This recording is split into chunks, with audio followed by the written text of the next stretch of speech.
The Jeep is stuck in quicksand, but I'm stuck with a friend.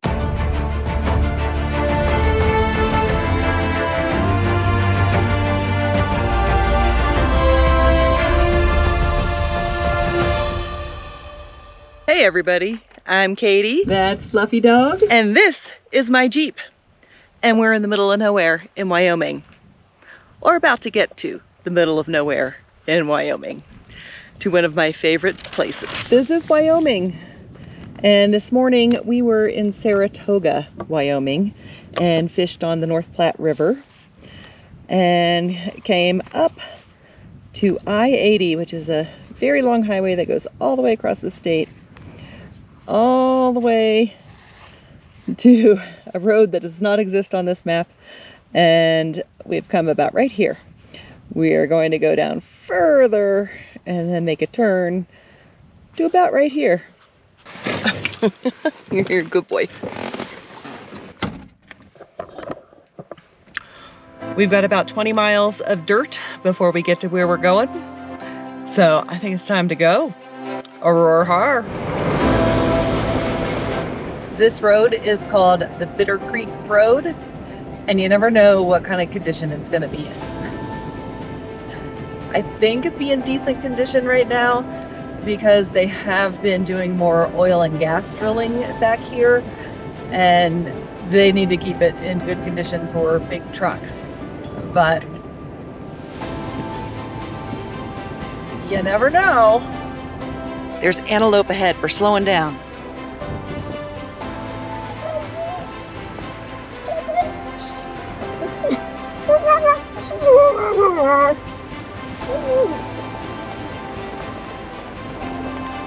Antelope are such cool critters. Fluffy thinks so too. His little yelling and screaming is indicative of his love of antelope.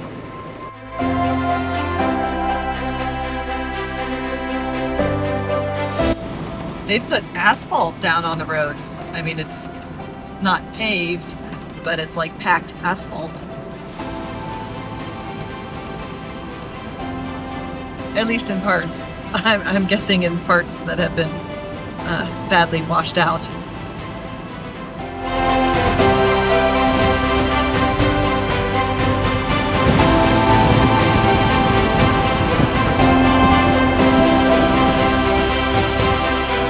Hey, cow! We're slowing down because we're coming up on the Eversole Ranch, which is this crazy little ranch out here in the middle of nowhere that I don't even know how they managed to operate because there's nothing really for the cows to eat, and the water is poison, but they have made it work. There's wild horses ahead, although technically I guess they're actually feral because they are escaped horses from Europeans that first settled this area, and not, or the descendants of escaped horses, and not truly wild. That's interesting. I've never seen cowboys bucked down here. I mean, no reason why they wouldn't be, but I've just never seen it. And I've been back here a bunch of times at different times of the year. That is a lot of water. Never seen that much water out here either.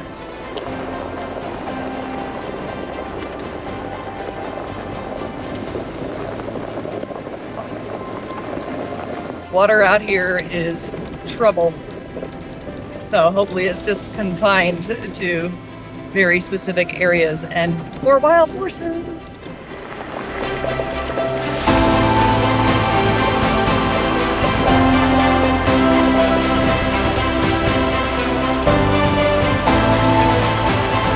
That's a new sign. Huh.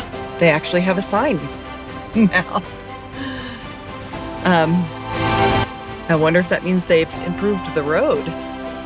We'll drive up here a little bit and see what we encounter. They definitely have not improved the road, but I'm taking a quick little walk down it to see if there's any issues with it. It gets more and more washed out kind of every year, and I just want to make sure that it is solid and stable and we aren't gonna fall in a big hole driving down here, because that's a possibility. That actually looks pretty good. It has been a bit scarier in the past. It just depends on how the water flows that year as to what condition the road is going to be in. And it's pretty good. So sometimes, some years, these channels are very deep. Like multiple feet deep. And the road gets super, super narrow and a little challenging, but knock on wood, this looks like it should be no problem.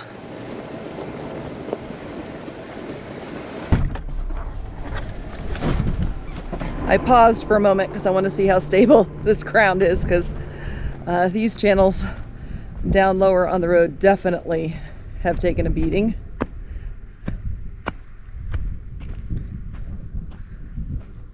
And I'm trying to decide whether to go to my favorite camp spot or back up and go to my second favorite camp spot. So you can see the deep, deep trench that we will be with cracks in the ground.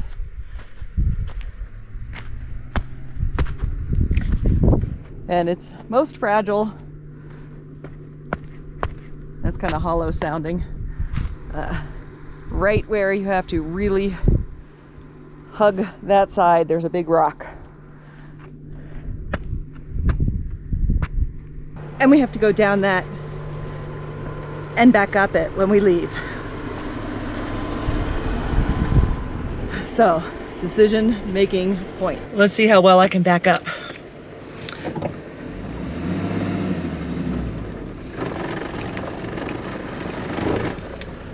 All right, second favorite camp spot for the win.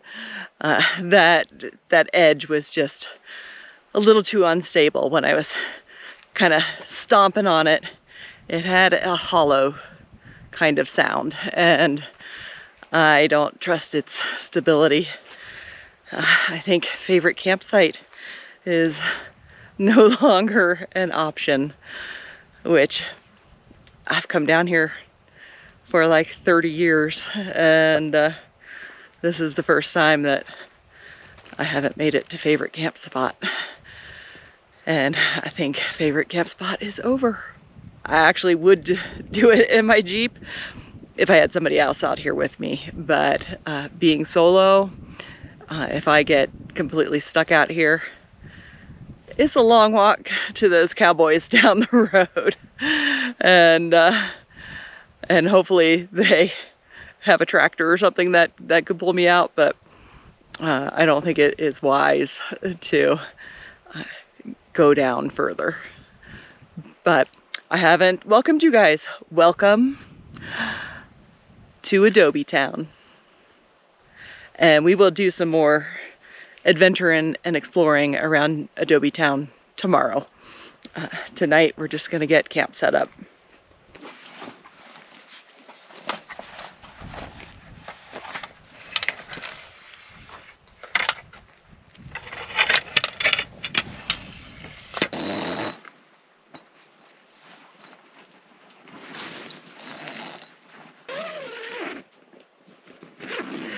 I think we're all set up for the night.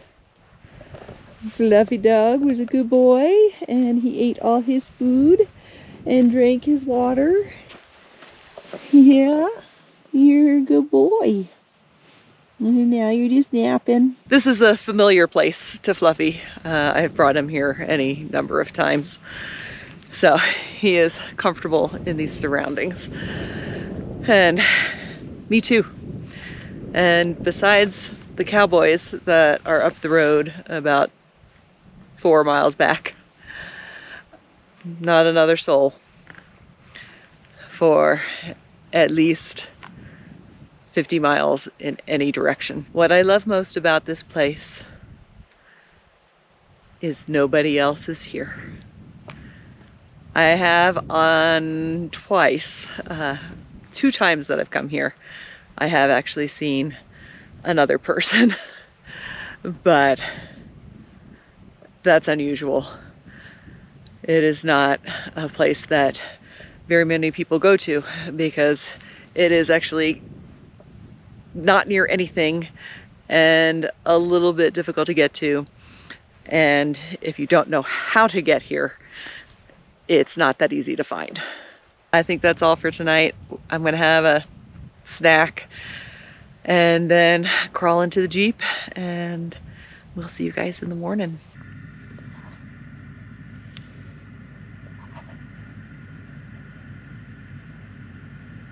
Here comes the sun. Hey, buddy.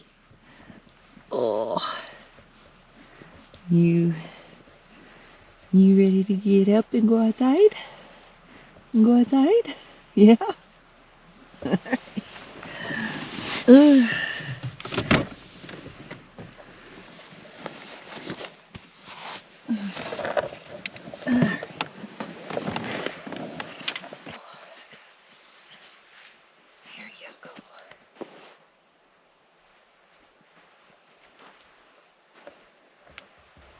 Here's the thing about this place that is so amazing. Do you hear that? What you hear is nothing. It is so silent here when the wind's not blowing that it just, I don't know, it's good for you, man, to be someplace where you can hear nothing. And it's just really cool too. I mean, there's that.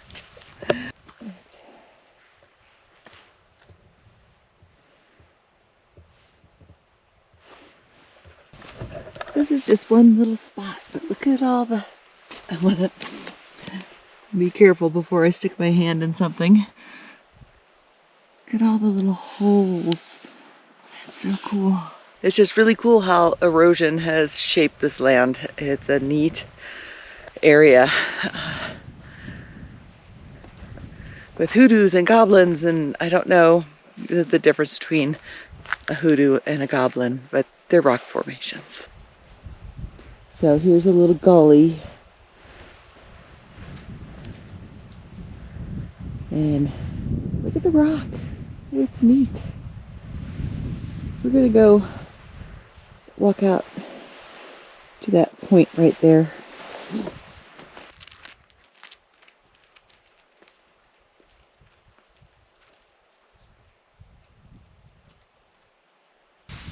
We're not going any closer than that because I can't tell what is supporting these rocks. And I suspect whatever's supporting them is not substantial. So we're not walking out there.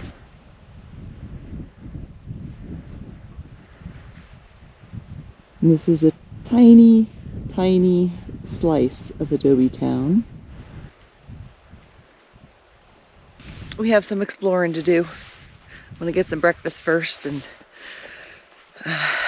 get my stuff together, and then we're gonna go take a walk.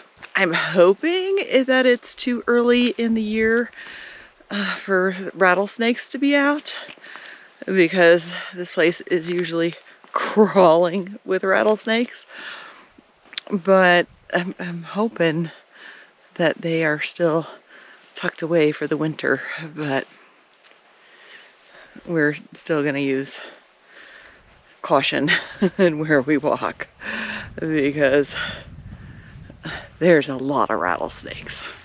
I don't know if I can point it out because the sun's in my eyes, but there's a road down there, and you can drive actually kind of clear across the county that way, except for the worsening deterioration of the road up here, which means that portion is not accessible. I mean, if if I were feeling like pressing my luck, I could certainly drive down that, but we're not going to do that. And most of the actual really cool stuff is up here along this rim. Turns out breakfast is just going to be a breakfast bar because I don't feel like breaking out all the cooking stuff.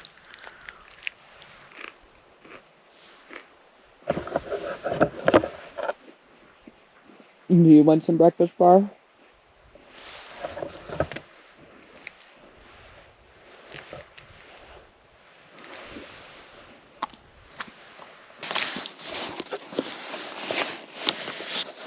We got all our stuff together. We got all our stuff together and are heading out on the trail. Except there are no trails here. So you just pick a direction and go.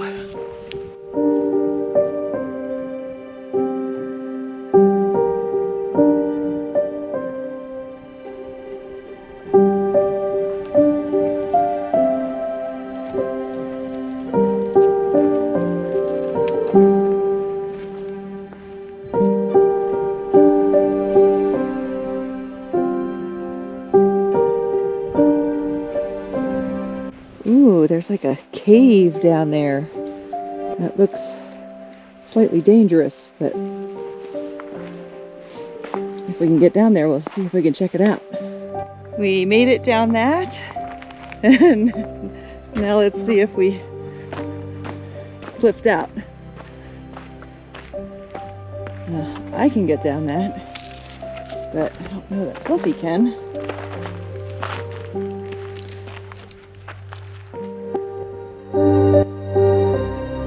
I think if I go up over here, I can go down over there.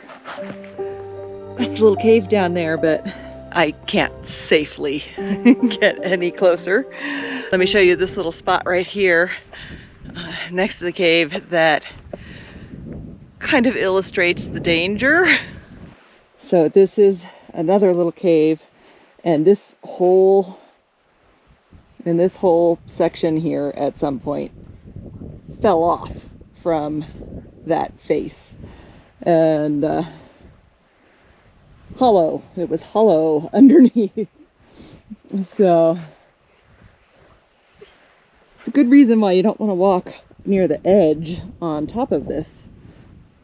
And you can see over here there's like a hole that's danger. It's definitely a living landscape, and with water and erosion and time, stuff changes and can become a little dangerous really fast. But we're okay. We're on perfectly safe stuff right now.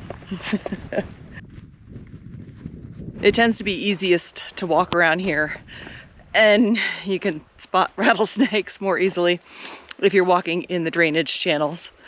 So I try to walk in those as much as possible. We're gonna follow this drainage channel out and then turn left to go back towards the main portion of Adobetown rim. So we're getting out of here and going that way when the time is right.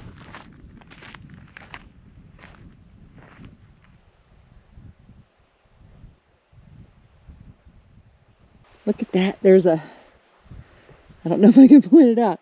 There's a little arch right there. Somewhere here that I can't see in my camera, there's an arch. We'll get up a little closer to it. That's a rock. Ooh, they're pokey. With pokey little green lichen-like plants growing all over it. Or almost like little baby cactus or something. They're pokey. Don't get don't get in the ant pile. Let's go check out this arch.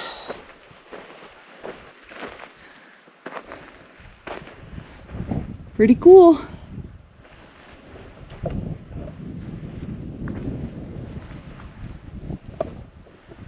taking a moment in the shade. You can take a moment in the shade and we'll get you some water.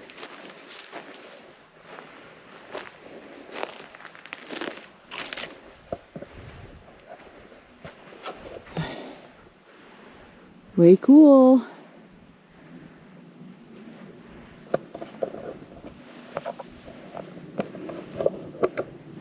We're going to walk down around into that area and then up the rim, I think.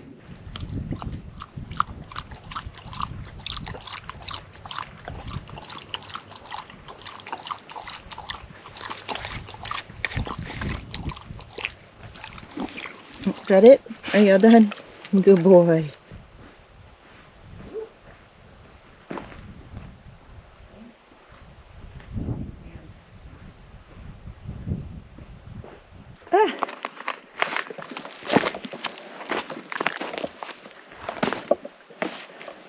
It's a little easier to navigate some of this stuff if you have 4 legs.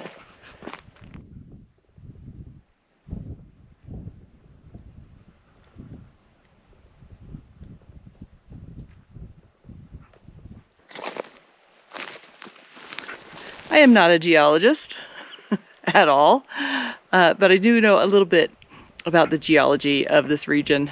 This used to be an ancient ocean, and over the eons, mud and sand built up, and then over the further eons, that got turned to sandstone. But there's something special here too that didn't come from the ocean, and it's this layer right here.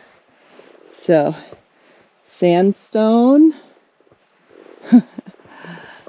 not sandstone, not sandstone. This is rock.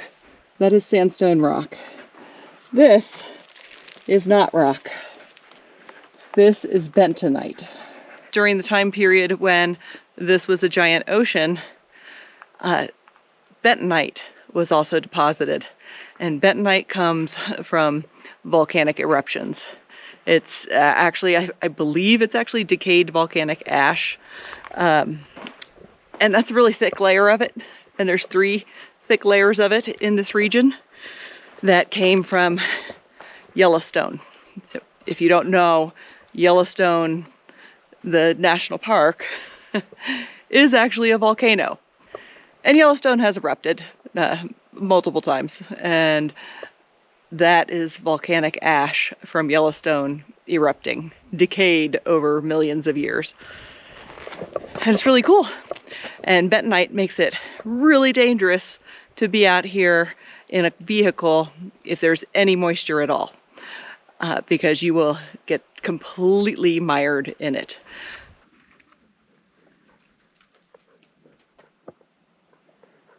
We stopped to take a little shade and water break and have a snack. That's our view to my right.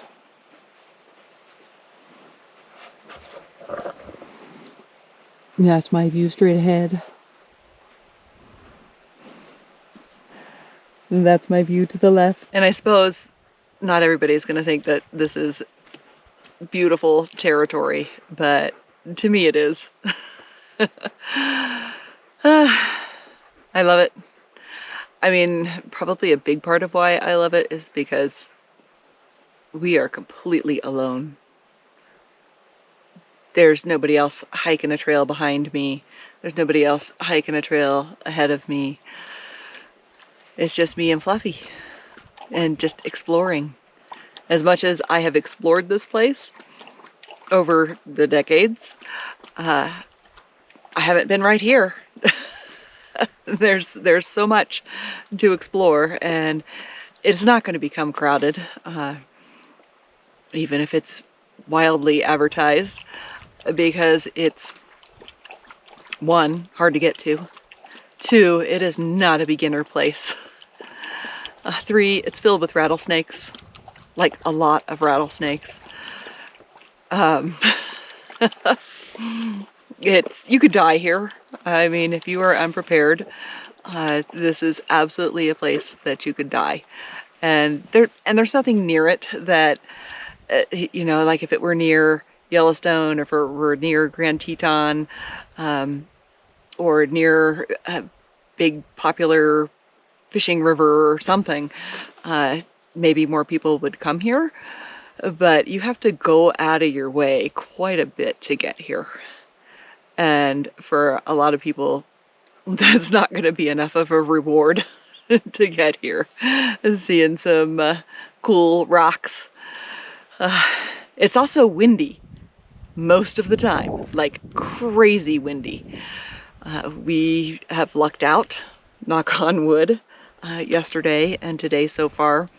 But normally the wind blows like mad here, 50, 60 miles an hour, like all day long. So that's a really good reason for people not to come here. The environment is super, super harsh. It's very dry. You have to carry all your water because there's no water. You could get lost.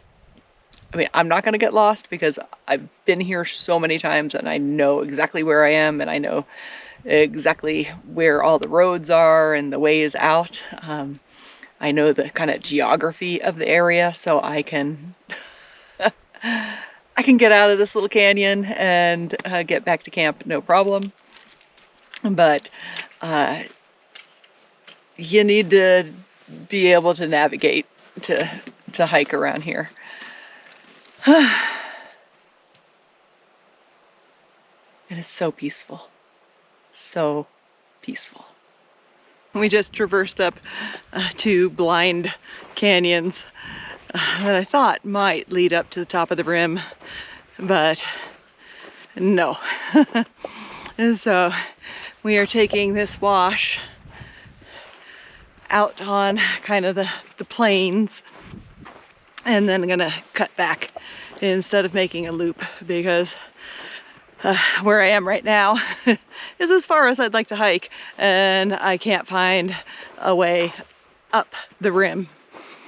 So, I mean, I probably could, but I'd be searching around for quite some time. And so we are headed back out. We are headed back out of the kind of canyony area and into the flatter area out there. There's just so many layers upon layers. It's really, really beautiful.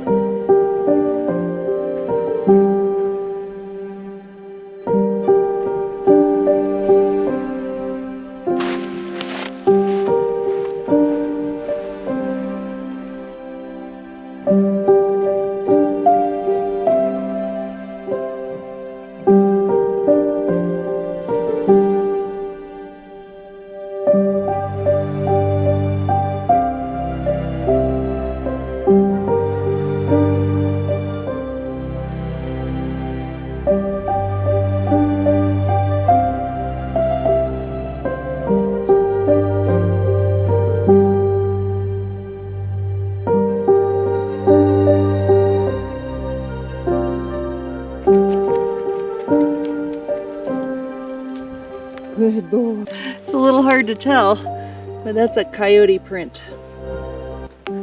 That's a fluffy print. That's a coyote print. There are a lot of coyotes here. You would not want to lose track of your dog or sight of your dog. Because, well, this time of day you're probably fine, but at night, the coyotes come out. I often think of Fluffy Dog as not that smart, but he totally led the way all the way back to the Jeep on a different path than the one we used to go out.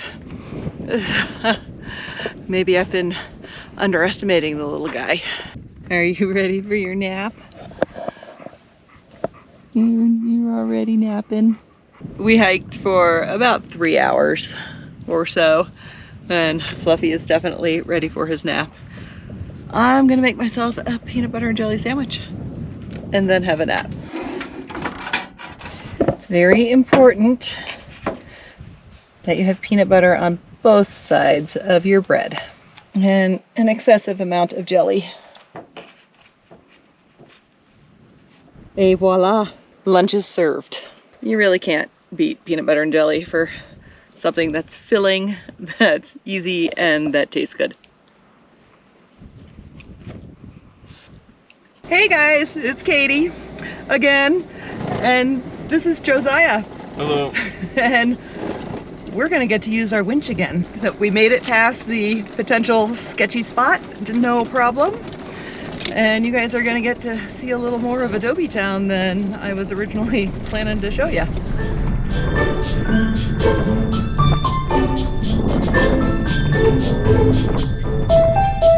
Josiah is stuck in what is called sand wash. And about 20 years ago, I got my truck stuck in this same wash. And, that's kind of life coming full circle right now. We're gonna stay to the side and try to get really lined up to get him out. We've been evaluating the situation, and he doesn't have good yank points on the back of the truck. The good yank points are on the front of the truck, which is a little bit risky because I have to go further into the wash over some territory that might be a little sketch. But I think I have plotted out a reasonable path, and we're gonna hope we don't get stuck on the way over there. I don't think we will. We're not there yet though, so I don't want to speak too soon.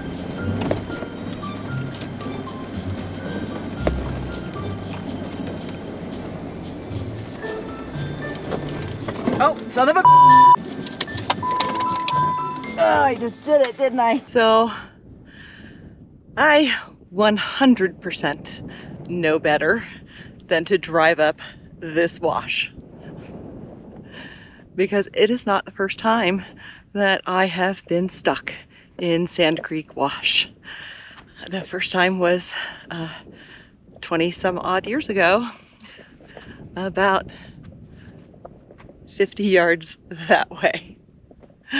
There's quicksand in this wash, and I thought by staying high I would avoid it and we would be able to pull Josiah out.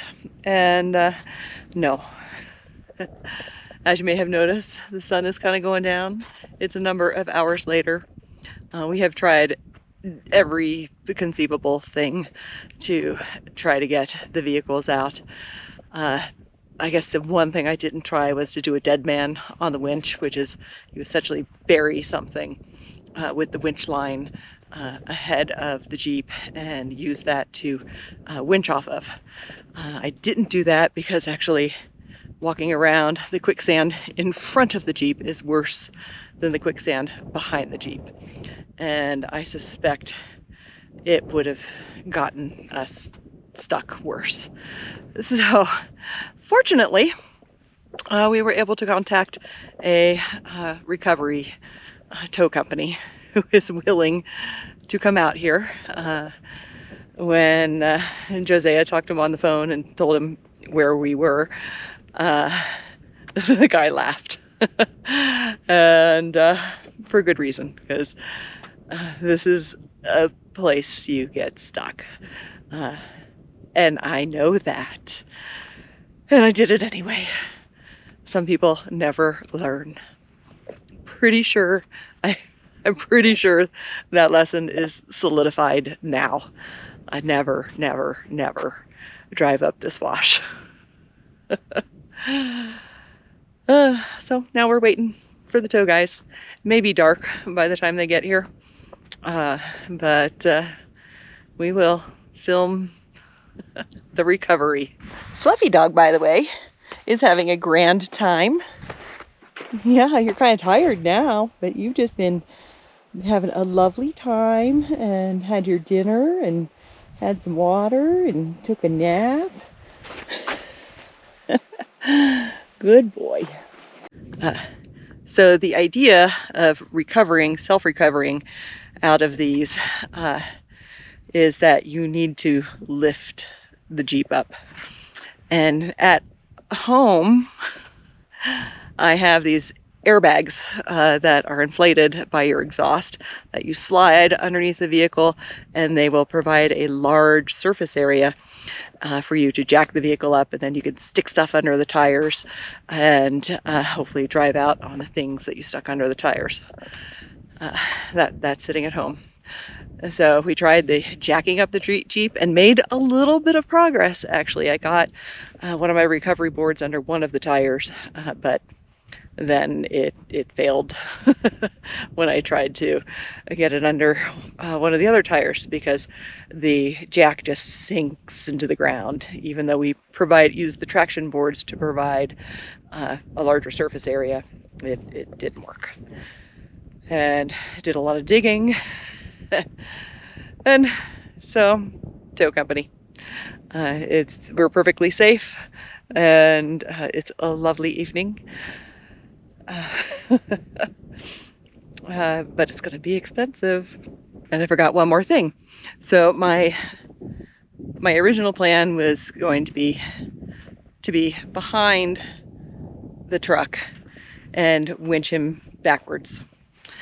But I don't know this truck to know where the good recovery points are on it, and they don't have tow recovery hooks on the back.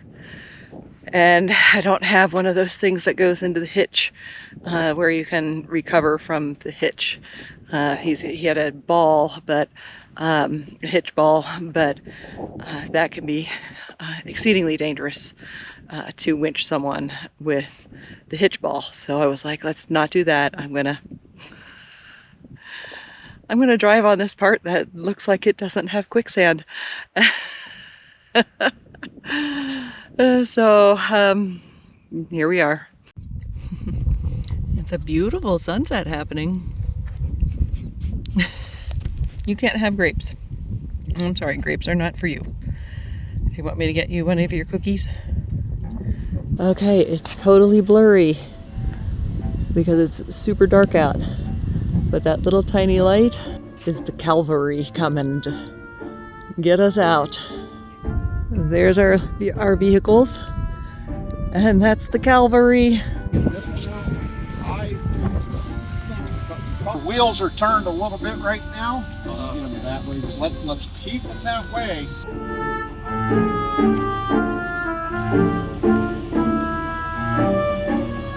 That's crazy. That's got to be 2.5 feet deep. We're getting the tow truck in position for the Jeep.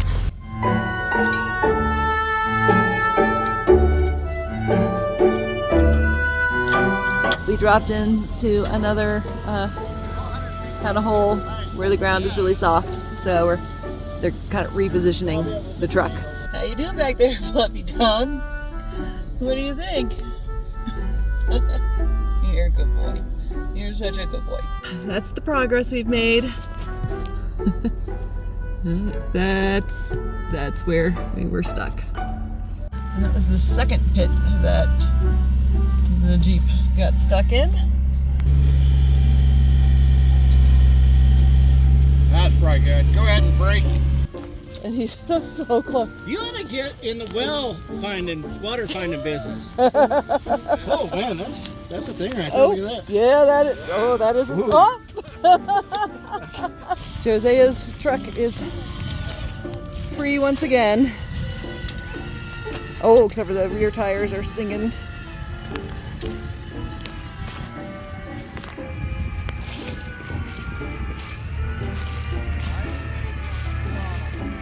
He's free. Right, we're caravanning back to the top. We got the tow truck behind us. just in case. We made it through the first tough spot, and now we've got to make it past the second. Okay, here's the slightly concerning spot, and we are through it. We are settled back down in the Jeep. It is almost 1 o'clock in the morning, but we are no longer stuck in quicksand. So I'm signing off for the night. We'll see you guys in the morning. Good morning. It is a beautiful morning here in the desert. I guess I should tell you guys the story of when I was stuck in that same wash, which you can kind of see from here, 20 years ago. I'd come out here many times and had driven up that wash actually any number of times, and came out here one year and was driving up the wash and just plunk into the quicksand or quick mud. I don't know, it's more muddy than it is sandy, but it definitely fits the definition of quicksand. And yeah, it was a thing getting out of the quicksand.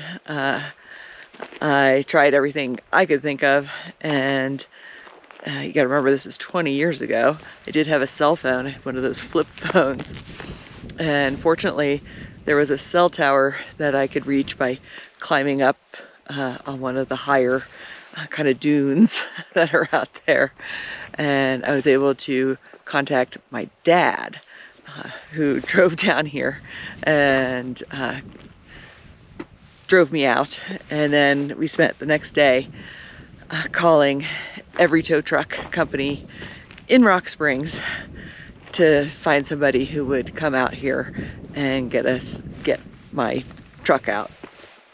And we eventually did find somebody. It took some time, and he came out. He just needed to yank me out with his winch. It was pretty easy recovery, and that dude told me at the time, he was like, "This place is beautiful and it's pretty amazing. Glad I got to see it, and I am never bringing my truck out here again." Okay, so that tells you a little bit about how the roads are out here. So that was 20 years ago. So when I got stuck yesterday, it was because I measured the risk. When I decided to drive into the wash yesterday, I was already intimately familiar with the level of risk of driving in there. Now, I thought I had mitigated that risk by staying on the high ground and staying on kind of the outside curves of the wash. Those are less populated with quicksand than the inside curves and the lower areas. And I walked it. And I stomped around as I was walking that area, because when there's quicksand underneath of it, you stomp, the ground quivers. I mean, it feels solid, but you feel a quiver. And I didn't feel any quivers. I decided to take that risk, and with full intimate knowledge of just how risky it was. And yeah, it was expensive. It was an expensive risk, but hopefully my insurance company will reimburse me, maybe even just for part of it. That would be nice. I'm going to submit it and cross my fingers, but you know, I'm still going to try to do a good deed. Now, what I should have done is, when I determined that I couldn't winch him from the back end, I should have said, let's just drive you to somewhere where we can get a cell signal, or let me fire up the Starlink and we'll call some guys. That is what I should have done. The hindsight is 2020. I was very happy to find this time that these tow truck guys were really enthusiastic about it, and would be happy to pull me out again if I get stuck out here. So that's a good thing. I just hope I don't have to use them again. But it's good to know they're there. Now I would really like a shower and a warm bed. And so I'm gonna go get a shower and a warm bed. I'm going to get my butt up to Jackson, Wyoming, where a shower and warm bed are waiting for me. And I hope you guys enjoyed coming along with us. If you did, hit that subscribe button. I'm likely to do something stupid like that in the future, so you never know. You could see some entertaining stuff.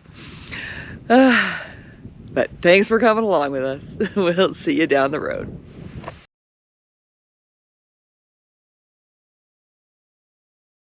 It could always be worse. But your truck is about as stuck as mine was. Whoop.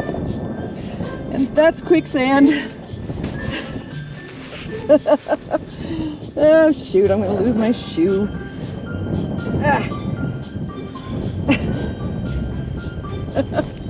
Okay, how solid is that? I'm gonna have to sit down so I can get my shoe out. Okay, there we go.